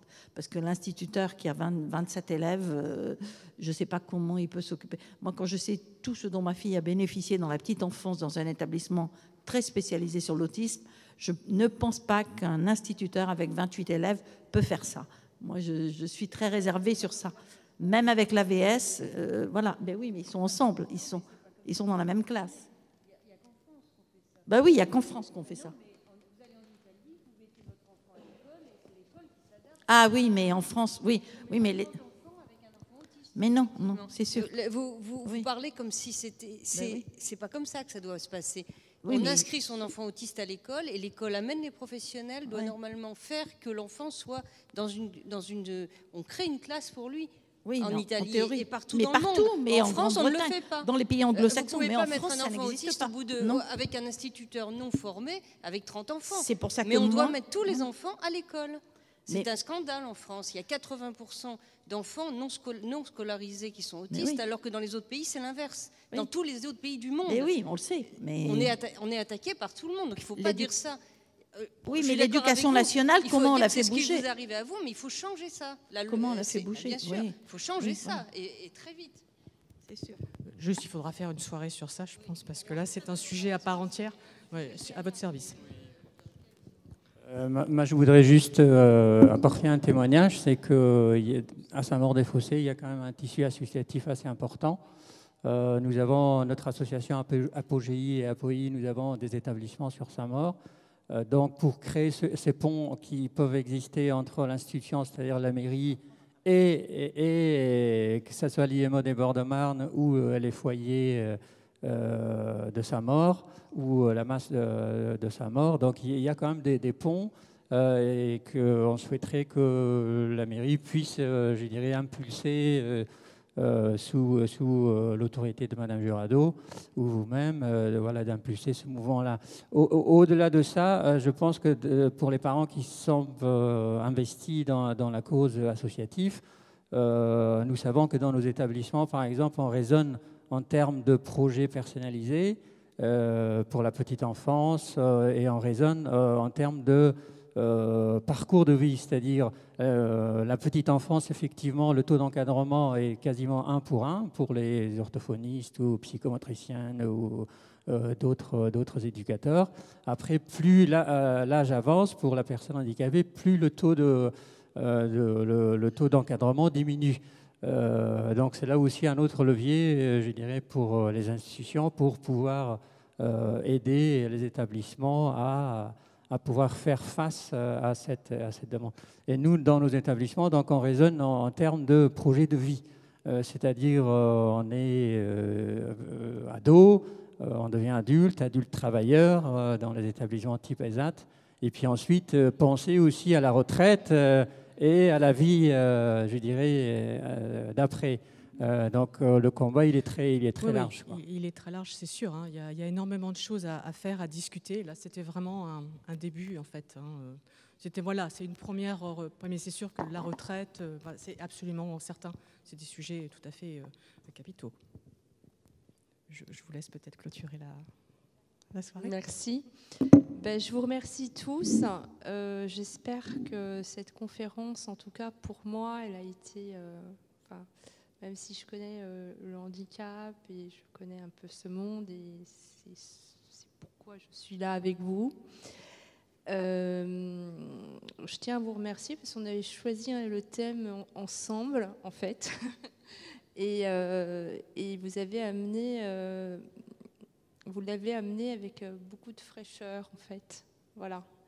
Donc, et ça, c'est très important parce que c'est toujours un sujet un peu difficile. Où on est, je pense, dans la salle tous quand même impactés quelque part, sinon on ne serait pas là. Et donc c'est très bien de l'amener comme ça. Donc je vous remercie. Mais je vous remercie aussi parce que c'est d'un commun...